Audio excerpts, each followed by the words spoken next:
Hello good morning नमस्कार आपण मानक आज मोर न्यू ब्लॉग को स्वागत करूची। सकाळ सकाळ पाक देखंतु पूरा जोर खरा आसी गलानी केते सुंदर खरा पड़ी छे सकाळ। तो सकाळ उठी के मो नित्य काम सारी की मु बसी गली पानी पीवा पे। सकाळ मु खाली पेट रे पानी पी तो पानी पिया मोर चलची पानी पी साला पर चली मोर काम सब करिया पे एबे मु फ्रिज रो खीर बाहर करूची खीर गरम होबो झियो पे तो झील भी शोची तो उठा पूर्व क्षीर गरम कर रखी दूसरी आसिले रोषे घर को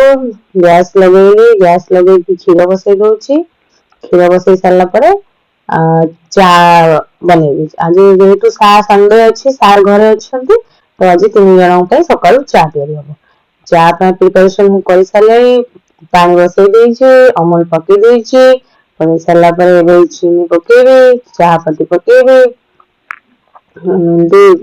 चाह प्रिपरेशन में चलती सेपटे झील मोर उठी सारी झील सेपटे सार सागे खेलुची तो मुझे मु काम करुची काम करू करू आज सकाल सकाल छुट्टी दिन घर समस्ते अच्छा तो टे मजा मस्ती चली एपटे मोर क्षीर फुटी आसला झील क्षीर तब गैस बंद कर दे चा पत्ती पकई दे तो चाह फुटी भी आसला तो सर्व करेंगे 3टा कप आज आम 3 जन एक सागर मिसिकी पीबू संडे दिन ही टाइम मिले सार को आम सागर सका चाह पीवाई आउ सोमवार शनिवार पर्यटन सार तो सका स्कूल पढ़ाते तो चाह सका आम सागर पी पारती तो संडे गोटे दिन जोटा कि आम 3 जन एक सागर बसिकी चा पी सका बसिक चाह पीऊँ चा पीऊ सागर पोज भी टे दे दूची तापर झील खाइबा टाइम है सका खाइबा खाइबा तो क्षीर मु जरी दूसरी छतुआ छतुआ गोल से सका छतुआ ही खाए सबुदिन तापर से आम जो ब्रेकफास्ट करूँ तो आम सागर किसी खाए कुकुर मु रुटी पकई देती जो आसब तार खाइब सी भी सका सका पाठ पढ़ देखते म्यूजिक बाजब सब पाठ पढ़ा हम बिना म्यूजिक पाठ पढ़ा हुए छुआ मैंने म्यूजिक बाजे म्यूजिक सागर पाठ पढ़ा हम देखो मो घर कम सारी पूजा कोयल पूजा कर दूची पूजा कर सारिकी आम सका आज ब्रेकफास्ट दही बड़ा सार आज बाहर को गई तो आम दही बड़ा तो ये सका रोषे प्रिपरेसन चल रहा है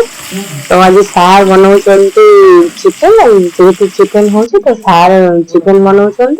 सार कौन समस्त मिसी मिसी हाथ लगे दौरान सब मिसी मिसी रोषे कर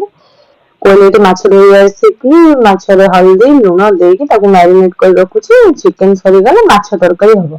जेहेतु झील चिकेन खाएनी से माछ भल खाए तो माछ से माछ खाइब जी से माछ खाइबा खाइब बाद बाकी जहाँ बढ़े आम खाइबू से अल्प ही माछ आसी रोषे अल्प ही आसी झील खाइब बोली तो ये सब भजा हो माछ भजा बीन्स आलू भजा भी संग को एपटे चिकेन भी आसला लास्ट माने कषा चलती चिकेन कषा लास्ट को ये भात बसी दे चावल पका पानी तो चावल पका तो रोषे कम सरीगला सीधी गाधेवा टाइम सीधी बस बसी गाधुची पानी बसिकी जिद्दी कर अमूल खाइबा अमूल न खाले तो दिन हेनी करू करू तार लंच टाइम भी होगा से बस आज कोयल रात लंच करुची आम सब जन जन चलू लंच करने तो मुझे बाड़ी थाली रे बाड़ी की नहीं जाए भात तरकारी माछ तरकारी सालाड भजा देखो गोटे प्लेट रे सब मुझे सिद्धि को शुई देती शुई सारापर आम आज जाइए कटक सार मोर किसी कम थी आम कटक जाइए तो बाहर पड़ू एत जो खरा होता 4टा बेले बाहर पड़े एत जो खरा होता देखो चिचिक मारूची खरा हो खरा काटुला देखो खरा जाऊँ 3 जन तो झील को मुझे कोयल पाखे छाड़ी आसी शुई देकी आम आसला से उठी जाइए यहाँ कटक कौ जगह तो जापर देखिए कहले देखिए यहाँ कौ जगह तो आम कटक जाइए तो आसला बेलू घर को पापड़ी चाट नहीं आसती सन्ध्या तो आम मिसिकी 3 जन पापड़ी चाट खाइलु त्रिशूल पापड़ी चाट आनी त्रिशूल पापड़ी चाट टेस्ट तापर सीधी डिनर टाइम हो गला सीधी तो बस बस डिनर करुची देखो राग लगुच एपटे सा करके तो मोबाइल देखी देखी रोटी बसिक चपौची डिनर समस्त करसाला आम ये मुवीटा देखुलु तेलुगु मुवी भल लव स्टोरी मुवी थी भल लगे लास्ट एंडिंग टा बुझीगलानी जेहेतु एंडिंग माने अधा काटी देकी तो बुझीगला ଏବେ ଟିଭି ଶୋଇବା ଟାଇମ୍ ହେଇଗଲାଣି ତାକୁ ମୁଁ କହୁଛି ଗୁଡ୍ ନାଇଟ୍ କହିବା ପାଇଁ ସେ ମନ ହେଲେ ଗୁଡ୍ ନାଇଟ୍ କହିବ ନହେଲେ ଦେଖନ୍ତୁ କେତେ ନଟଙ୍କି। ତ ଆଜିର ବ୍ଲଗ ଏଇଠି ସରୁଛି। ସମସ୍ତଙ୍କୁ ଗୁଡ୍ ନାଇଟ୍।